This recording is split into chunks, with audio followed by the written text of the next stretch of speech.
I'm Joy Spence, Master Blender for Appleton Estate Jamaica Rum, and I was the first female Master Blender in the entire spirit industry in the world.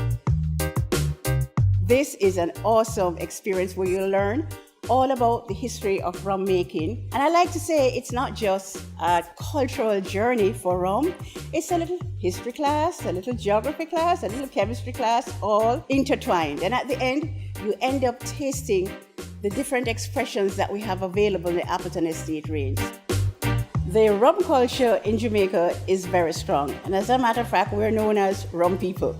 Every home always has a bottle of rum in it because we use rum for so many different reasons. We use it for culinary purposes and we also use it for drinking. If you've never been to Jamaica, I want you to come here and experience the passion, pride, and spirit of our people, and of course, the finest rum in the world, Appleton.